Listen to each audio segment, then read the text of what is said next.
Au nom du Père et du Fils et du Saint-Esprit. Amen. Bonjour ma famille prophétique. Bonjour à toi qui te connectes en ce moment même. Que la paix et la grâce de notre Seigneur Jésus-Christ inondent ton cœur, ta maison, ta vie, là où tu te trouves. Prenons un instant, avant toute chose, pour nous placer sous la protection du Très-Haut. Père éternel, au nom puissant de Jésus, ton Fils bien-aimé, je viens maintenant couvrir chaque personne qui écoute ma voix. Je couvre chaque foyer, chaque mari, chaque femme, chaque enfant, chaque projet, chaque pensée, sous le sang précieux de l'agneau. Que le sang de Jésus soit un rempart infranchissable autour de toi. Que ce sang te purifie, qu'il te sanctifie, mais surtout qu'il te protège de toute flèche enflammée de l'ennemi. Je déclare que l'accusateur des frères, celui qui vient pour murmurer le doute, la condamnation et le désespoir, est réduit au silence maintenant par la puissance du sang de l'Alliance. Je le déclare bâillonné et sans pouvoir sur ta vie, au nom de Jésus. Saint-Esprit, Esprit de vérité, Esprit de consolation, nous t'invitons. Viens remplir cet espace, viens remplir chaque pièce où cette parole est entendue. Tu n'es pas limité par la distance, tu n'es pas limité par la technologie. Tout est Dieu. Alors viens, Esprit Saint, et fais ce que toi seul peux faire. Et Père, je veux prendre un moment spécifique pour prier pour celui ou celle qui est tourmenté, en ce moment même par un esprit de condamnation. Tu sais, cette voix qui te rappelle constamment tes erreurs passées, cette voix qui te dit que tu n'es pas digne, que tu ne seras jamais assez bon, que Dieu ne peut pas vraiment te pardonner pour ça. Je viens maintenant contre cet esprit d'accusation qui est un esprit de peur. Car la parole déclare dans 2 Timothée 1:7 que Dieu ne nous a pas donné un esprit de timidité ou de peur, mais un esprit de force, d'amour et de sagesse. Alors, au nom de Jésus, je brise maintenant le pouvoir de chaque parole de condamnation qui a été prononcée sur toi ou que tu as prononcée sur toi-même. Je brise le pouvoir de la honte. Je brise le pouvoir du regret qui te paralyse. Et je libère sur toi un esprit de grâce, un esprit d'adoption, un esprit qui te fait crier « Abba, Père ».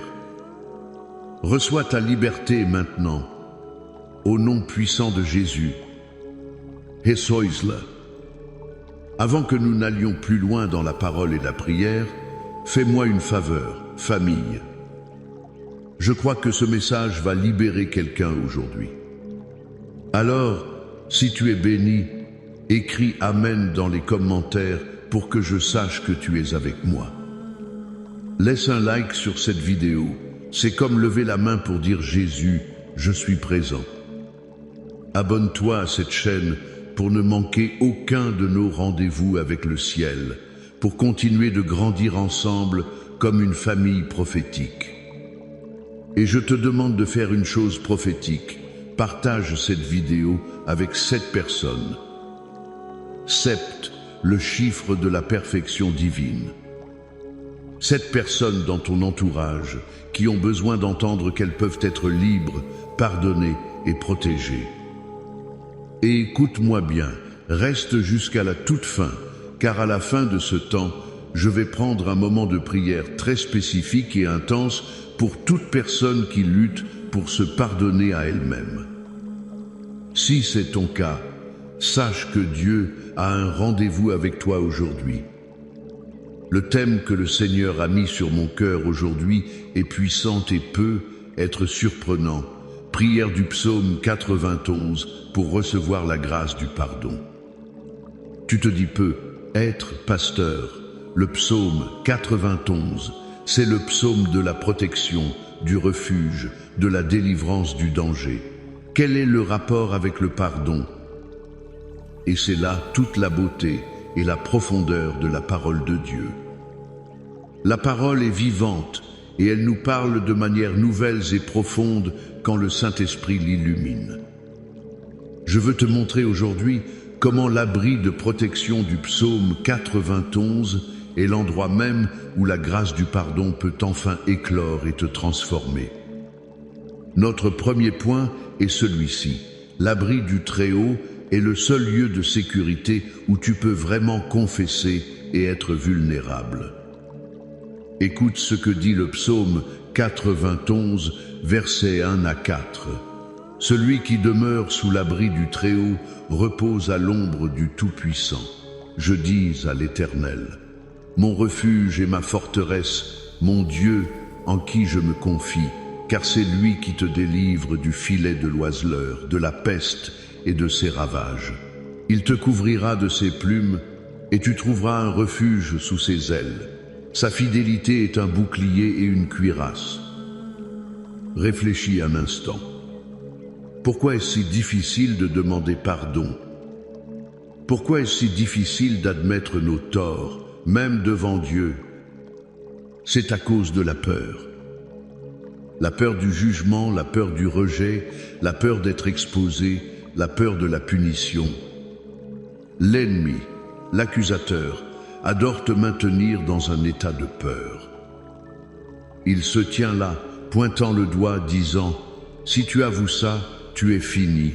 Dieu va te rejeter, les autres vont te mépriser. » Et tant que tu vis dans ce monde, sous l'influence de cette peur, tu caches ton péché. Tu le gardes dans le noir comme un poison et il te ronge de l'intérieur. Mais Dieu nous offre un lieu différent. Il nous offre un abri, une forteresse, un refuge sous ses ailes. Imagine un petit poussin. Quand le danger arrive, un prédateur, une tempête, que fait-il? Il court se blottir sous les ailes de sa mère. Et là, sous les plumes, dans la chaleur et l'obscurité protectrice, il est en sécurité. Le bruit de la tempête est assourdi. Le regard du prédateur ne peut pas l'atteindre. Il est complètement enveloppé par la présence de sa mère. C'est l'image que Dieu nous donne. Lorsque tu entres dans sa présence, lorsque tu choisis de demeurer sous son abri, tu n'es plus sur une scène de tribunal avec l'ennemi comme procureur. Non, tu es dans les bras d'un Père aimant. C'est dans cet endroit de sécurité parfaite, où l'amour parfait chasse toute crainte, que tu peux enfin être honnête. C'est là que tu peux retirer le masque. C'est là que tu peux dire « Père, j'ai tout gâché, j'ai péché, j'ai eu tort, j'ai honte. » Et la voix que tu entends en retour n'est pas une voix de condamnation, mais une voix de grâce qui te dit « Mon enfant, je sais et je t'aime et je t'attendais. » Je me souviens d'une femme dans notre communauté, appelons-la Sarah. Elle portait une honte secrète depuis son adolescence, quelque chose qu'elle avait fait et qu'elle considérait comme impardonnable. Pendant plus de 20 ans, ce secret a dicté sa vie. Elle ne se sentait jamais digne, elle sabotait ses propres relations, elle vivait avec un nuage noir constant au-dessus de sa tête. Elle priait, mais ses prières étaient pleines de peur. Un jour, pendant un temps de louange, elle a fermé les yeux et a eu cette image si forte d'elle-même, petite fille, courant se cacher sous un immense manteau, le manteau de Dieu. Et pour la première fois, elle a compris. Dans cet endroit, personne ne pouvait l'accuser. Sous ce manteau, elle était en sécurité.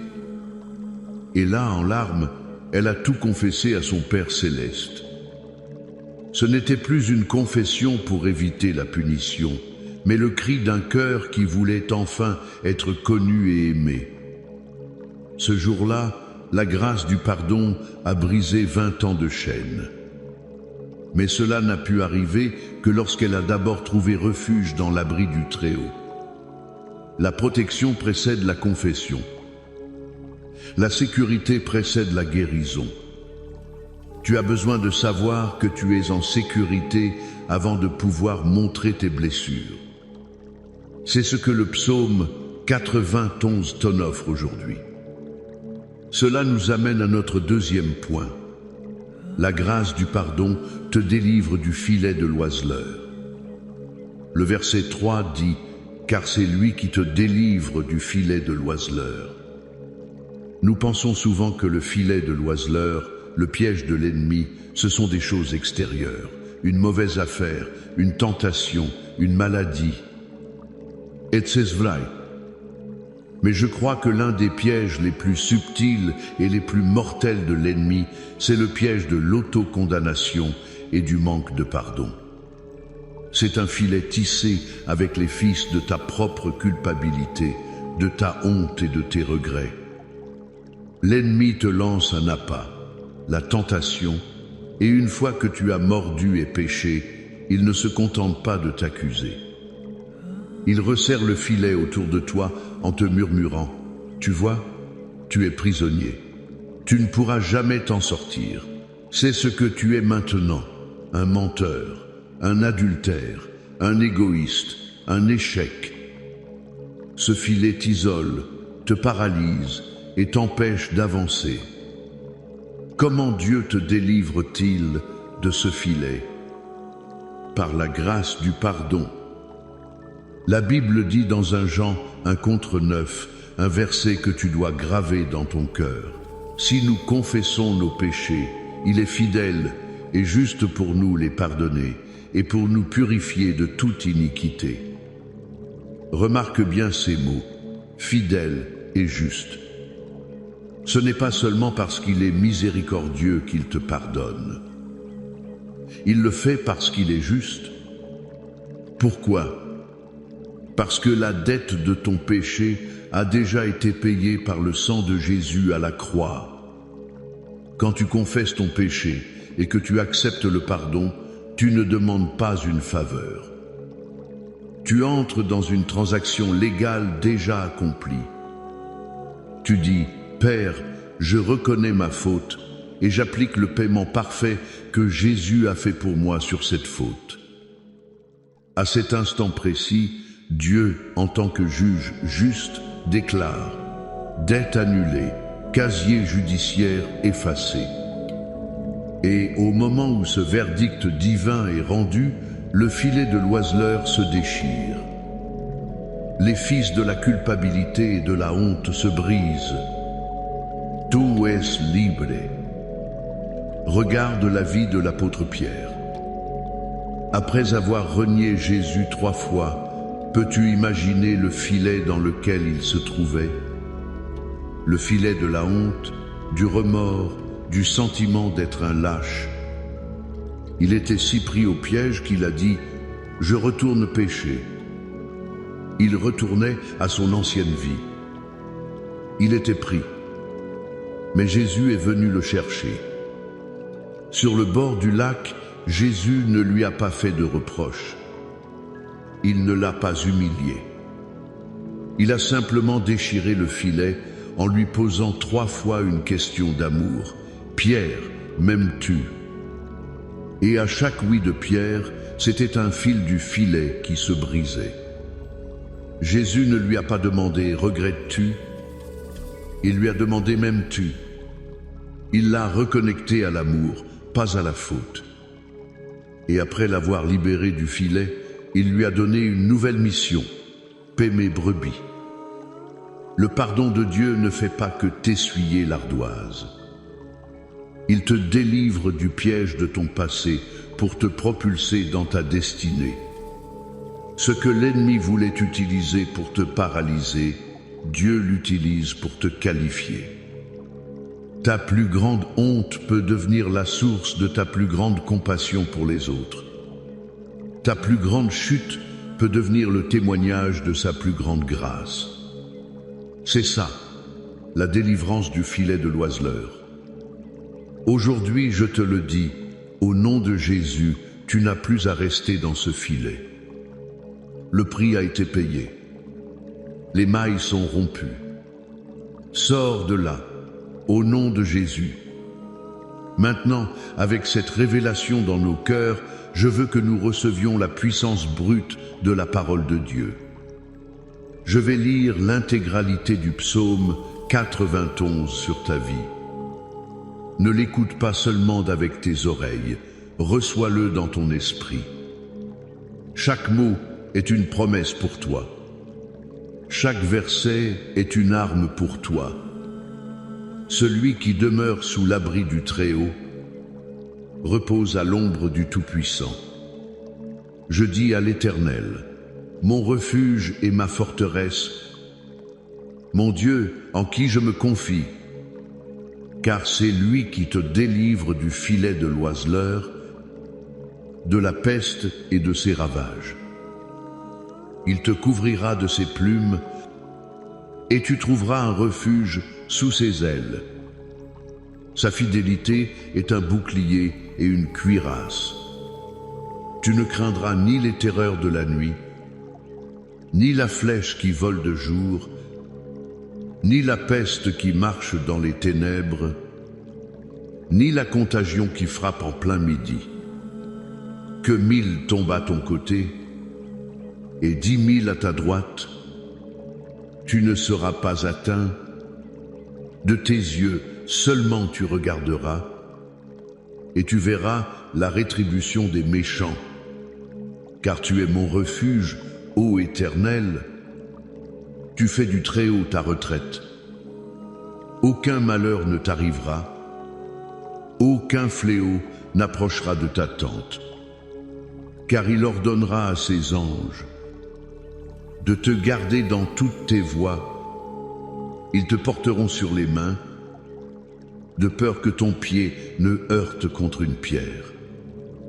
Tu marcheras sur le lion et sur l'aspic, tu fouleras le lionceau et le dragon.